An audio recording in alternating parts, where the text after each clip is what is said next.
పర్లేదు. కూర్చోండి. నేను మళ్ళీ వెళ్ళాలి చెప్పండి. కూర్చోకపోతే ఊరుకోరా? టైం ఎంత అయింది కదా, ఈ రోజు అంటే ఎలా ఉంది, రేపటి నుంచి షెడ్యూల్ ఎలా ఉండదు.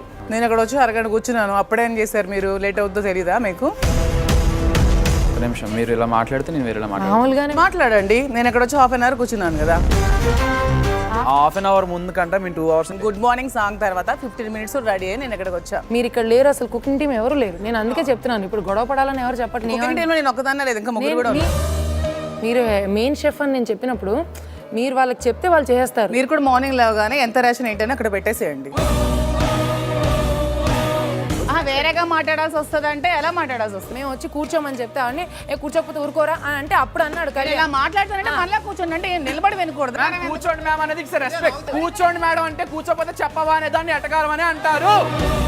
కూర్చోకపోతే చెప్పరు అనేది వెటకారమా? వెటకారమే మరి. ఎందుకు వెటకారమే. వాయిస్ ఏంటి రైజ్ అవుతుంది? వెటకారమే. ఎందుకు అరుస్తున్నారు?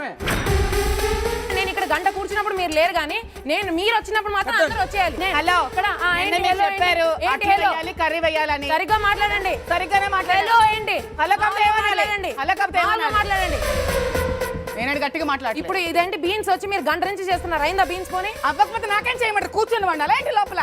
అయితే ఇంకా వెయిట్ చేయాలి, పస్తులు ఉండాలి ఇంకా అందరూ. మాట్లాడదామని పిలిస్తే కూర్చోకపోతే చెప్పరా, అదే కూర్చోకపోతే ఊరుకోరా? దాన్ని ఎటకారం అంటే కదా. వదిలేని టైం ఇవ్వండి తనకి. ఇప్పుడు అనాల్సిన మాటలు అనేసి లాస్ట్లో ఏడితే ఎలా అయిపోతుంది?